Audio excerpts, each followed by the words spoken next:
Hi everybody, my name is Andrew. I'm an engineer here at Lyft. Today I wanted to share with you some really great things that the Lyft team has been working on in order to create and scale our next generation microservice front-end platform. But before we do that, I want to tell a story to see if you relate. Have you ever felt the growing pains of being at a company? Perhaps you were a small startup that's really growing fast, and with newfound success, congratulations, you've now got to scale the company and the team to new heights. And so now you've got new teammates, new teams trying to accomplish and solve all these different business problems, and they're all constrained by being in the same monolithic application. So, of course, you empower those teams and you split them off and you send them off to do their thing in a distributed microservices way. Every team is now empowered to build a platform and to work on their own problems as they see fit. And this might succeed for a long time. But however, you're now at a point where it's impossible to manage all these different architectures and different services at scale. Security updates are hard to apply. Platforms start to exhibit some sort of drift. It's difficult to make sure that everyone's following the same conventions, and developers find it very difficult to get things done because they're all looking for support in a very specific way. What do you do at this point? As I was looking through to research some topics for this presentation, I came across this quote from author Will Larson. And Will Larson says, "Most tools and processes really only support about one order of magnitude of growth before becoming ineffective." Now, that's not to say that if your architecture isn't able to scale 2 orders of magnitude of growth, it's badly designed. No, all it means is that your software systems are designed for a certain sweet spot of inputs. And once you change the amount of input or volume or throughput that it must handle, you need to actually start thinking about a different architecture altogether. And Lyft faced a very similar set of inflection points throughout its history as a company. At the first inflection point was probably the early days of Lyft. In the early days of Lyft, things were in monolithic web applications, and for the most part, they worked. Now, most of our front-end code back in those days was in a Python Angular monolith, 1 or 2 of them. And then as the business scaled, we needed to create and empower developers. So there was a generation 2 service based on Node and React. And those could be cranked out really quickly with an application service generator, which is really just a templated repository that pushed out an application, which has some pretty sane defaults for how we did things under the hood. Well, Lyft also invested in a lot of front-end and general microservice infrastructure investments, and so we ended up with a microservice explosion. But of course, the problems started catching up with us. Long-lived services, as you know, require upkeep, otherwise they start to decay. If you don't update your application quickly enough, you start to realize that it becomes more and more difficult to move forward to the next required updates. The platform ends up fragmenting if you have enough of these systems at scale. New infrastructure updates are really hard to apply. And not only that, developers find their productivity sapped as they have to keep reapplying new updates after new updates. So, what do we do? And at the very core of what I want to talk about today is the concept of technical leverage. Technical leverage is defined as the ability to multiply your inputs into outsized outputs. So let's think about the tools we can apply to have outsized impact on developer productivity, reliability, scalability. But where do you start? Very oftentimes when we think about technical leverage or scaling a platform, our thoughts automatically go to, hey, let's centralize everything in a repository or an application or service and have that manage that thing. Or we think about, hey, let's go buy this SaaS platform off the shelf that'll manage X, Y, or Z for us. But before we do that, let's actually have a little bit more of a structured way to think about things. So, there's a more structured way to think about technical leverage, and the way we think about it is to think about our application as a tiered service. So within our application infrastructure, you can actually imagine that there's the infrastructure layer, the bottom layer, which corresponds with perhaps a Docker file, or the way that you interface with the cloud service provider, or maybe it's a Webpack configuration. In the middle, you have your library layer, which is the third-party libraries you pull off the shelf to get all your things done. And finally, the top layer is the application or the user space code that contains all the code that your engineers write day in and day out to solve the problems in their domain. Now, what we want to do is we want to be able to handle the bottom two layers. We want to apply leverage at these layers and empower our users to worry about the top layer. At Lyft, the very bottom layer was initially what we thought we had solved. We had centralized a Webpack build configuration, and a lot of our virtualization or containerization things, those things were all managed for our developers. But that middle layer, libraries, weren't very well done. So when we went back to the drawing board, the team went to work.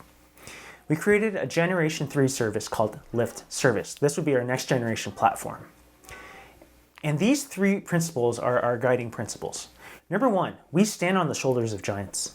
Number two, we simplify code in order to understand it. And number three, we standardize so we can automate. Let's go through these one by one.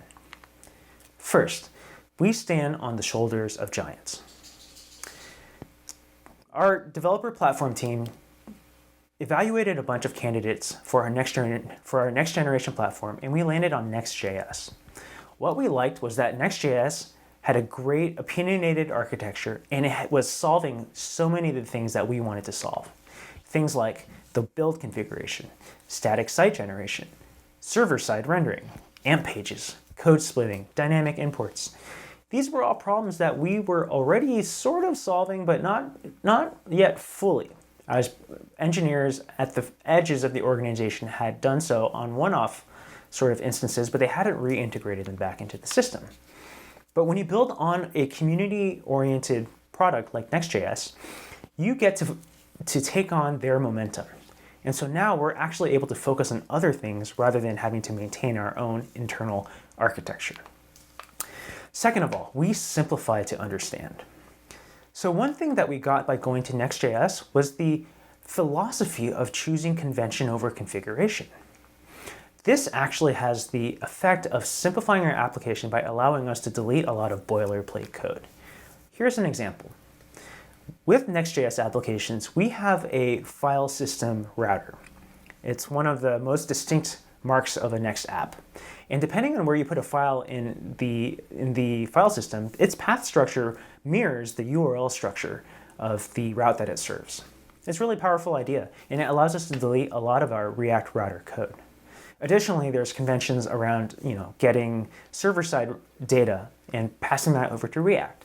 We like the way that they have those things out of the box, and we thought our systems would benefit greatly by landing on those conventions. So in the end, we have lower cognitive load working in these apps, which means our developers are more productive as they switch and context switch between different applications. Next, we standardize and we automate. We built a plugin system that standardizes our library integrations, and then we have a migration system that makes migrations a first-class citizen of our new framework. I'll talk a little bit more about these, but the net effect of having these two new system features is that we have the ability to reuse code, keep the stack modern, and prevent code drift. Let's look at our plugins. So when I'm talking about a plugin, I'm not referring to a Next.js plugin, which is actually a slightly different thing. I'm actually referring to our own internal Lyft service plugin, which is kind of like a framework plugin that allows you to bundle and inject a bunch of custom hooks together. Things like Webpack build configurations, Express middleware, and Next.js application configurations. Let's take a look at one to illustrate what I mean. Over here, I've developed a slightly contrived example of a cookie authentication plugin. Let's say that some team in your company has built a cookie auth service that basically, it writes a cookie anytime somebody logs in. So you want to be able to distribute this behavior to other micro frontends or microservices that you have within the organization. So you create a plugin for this. So here's the user experience. They install the plugin package, and then they new up an instance of that plugin and pass it into an initialization array. Our service, our framework will take this array and install and inject the hooks at the right place. From the developer's point of view, they are now free to use whatever convenience methods you provide in the plugin to your advantage. So over here, I've created a hook which provides two items. It provides a user ID and it provides an isLoggedIn helper method. These are convenience tools that your developer will be able to use to implement whatever your plugin provides.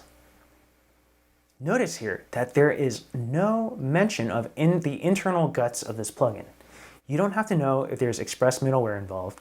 You don't have to know if there are cookie parsing and what secrets to pass the cookie and all this other stuff. That stuff is abstracted away for you behind the plugin. Let's actually open the hood now into a plugin to see what's under the hood. So we'll start with looking at an express server hook. This express hook takes in an express app as an argument and allows you to modify it. So over here, you'll see we use a cookie parser middleware, third-party package that gives us access to the cookies. And then second of all, we parse those cookies. I've hand-waved away the implementation of that. But the most important thing is that we take that user ID value and we stuff it into the local variable object on the response. We'll use this later on in the next example. Next, we have the next app hook. This next app represents the root node of a React document, of a React application. And over here, there's two things going on. If you're unfamiliar with this pattern in Next, there's a static method called getInitialProps. GetInitialProps essentially runs before the app renders, and it fetches data from the server. So this will basically run. The code I provided here will basically run on the server context when that user ID is available and that response object is available. It'll take that user ID and pass it back through to your React app into the props. And in the props, you'll see that we provide a provider, basically a cookie auth context provider, and we provide that user ID for use in the rest of the React app. That's kind of the key bridge between the server world and the React world. Over here, we basically hook everything up into a plugin that when we specify the hooks in which to install and to implement these overrides, and then we create our developer-facing conveniences. So over here, we have a hook, and that hook provides two things. Number one, it grabs that user ID from the context, and number two, there's a simple helper method that allows you to do something with that. Pretty easy, right? So what this means is that we've made an easy way to package and deliver application functionality in as little configuration, almost zero configuration way possible. So you'll see the power of this because internally we've got all these plugins going on. We've got plugins for state management, GraphQL, UI components like Lyft product language, which is our internal UI pattern library, material UI style components. We have authentication and authorization plugins, internationalization, performance tracking, feature flagging, Mirage.js and other testing utilities, and logging, metrics, and bug reporting. Lots of things. We've even got really big plans to provide increased developer support tools. Our developer platform team wants to make it even easier for folks to be able to report bugs, grab stack traces, and ask for help. The really great thing about this plugin system is it's created a flywheel effect. Users are contributing back to these plugins. Our developers, our developer engineers at the edges, they're solving problems in their systems and they're saying, hey, I'm going to build my implementation as a plugin and contribute it back to the ecosystem. So now their impact is multiplied across all of our developers across the organization. Over 40% of our plugins have been product engineer contributions. Now, let's turn our attention to our migration system. Migrations are the secret sauce in how we plan to prevent or work against the effects of architecture drift. They're guardrails. Essentially, migrations are JS code shift scripts. JS CodeShift, if you're unfamiliar, is a framework that helps you modify JavaScript and rewrite it from one form to another. I won't go into the details on how a JS CodeShift code mod works. You can easily look it up online. However, I think it'll be appropriate for me to illustrate what it looks like from the outside. So here's an example. A developer recently changed one of our logging plugins. In the old world, it would export an instance of a logger, and now it exports a factory function. So instead of shipping a breaking version of this library and maybe writing in the changelog or the README, hey, if you have it this way, please update all references to use the new way, we automate that under the hood. So a script is provided to update all instances of the old world to the new world. Therefore, all breaking changes theoretically aren't really breaking anymore. Theoretically, everything should just work as you migrate upward. One more key thing to note is that our migrations are versioned.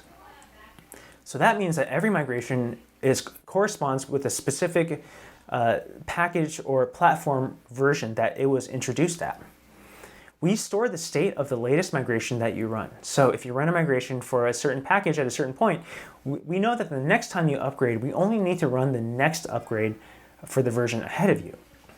If you skip or update multiple versions, we'll know to sequentially run each of those migrations, which should theoretically end you up at the latest state with as little intervention as possible. One very bold move or bold design decision, in my opinion, that the team made was they decided to pin the plugin and the platform versions together. So that means they all move together at the same time. And this was inspired by the Babel and the React communities, where they do much of the same thing. The extensions that make the platform work are pinned or moved together with the main library. And so what this means is if you want the latest version of the platform, you've got to also upgrade all your plugins to the latest version. Or if you want the latest version of the plugin, you got to do it vice versa. You got to upgrade your platform. And with migrations at the root of the system empowering all these migrations, empowering all these upgrades now become a very seamless and simple thing to do. By doing this, we believe we've designed the right incentives for developers to upgrade to the latest. And structurally speaking, the platform is designed to always stay at the latest version. Finally, you can't build a system like this and just throw it over the wall. A lot of organizational and cultural processes had to come together to make this thing succeed. So one of the very first things that the team did was they held hands-on migration workshops where teams that had systems to be migrated would meet with an engineer or two from the platform team, and they would handhold them to teach them about the ins and outs of the new platform. And when that was done, then the team would develop an insider's knowledge about how this thing worked, and they'd be able to teach other people on their teams as well. So they're able to organically create and share that knowledge. This also gave our engineers the ability to know ahead of time, with a few guinea pig teams, like what would go wrong so they can go back and tweak the system before expanding their radius. Another thing was that migration scripts, code mods, were written to migrate the bulk of Generation 2 systems to Generation 3 systems. So this also made it the ability to migrate much easier, and it also took down the intimidation factor of migrating from Gen 2 to Gen 3. There were lots of opportunities to do some internal evangelism at brown bags and all hands meetings. And finally, it can't be overstated enough how important it was to get buy-in from senior leadership, who were sold on the productivity wins that this would give our entire organization and supported it with program management that made sure that this migration was successful. Today, over 60% of our applications are now on our Generation 3 Lyft service architecture, and more to come. We've seen high adoption of this new platform precisely because we've generated enough buzz and developer productivity that people are singing the praises of the new system to other developers. Not only that, because we've seen evidence of such quick adoption, we're convinced that this quick adoption will continue as we continue to roll and ship out new releases of this platform. So, what do you do? What can you take from these lessons? As you're thinking about how to apply these to your systems, we want to ask the questions. Number one, how are you standing on the shoulders of giants? How are you moving forward with the community? How can you take part in the momentum of open source so that you can also leverage their momentum? Number two, how are you simplifying your code? How are you making sure that boilerplate or unnecessary code can be simplified down to its bare essence? For us, it was choosing to opt for convention over configuration. What does that look like for you? And number three, we standardize and automate. So, where are places where you're seeing divergence? How can you bring that divergence back into one place by perhaps creating an abstraction layer or centralizing and platformizing? And finally, how will you use automation to multiply your impact to make sure that as you upgrade, nothing gets left behind? Well, that's it. That's what we wanted to share with you today. We hope to see you in the Q&A, and thank you for attending this talk at React Summit. Thank you.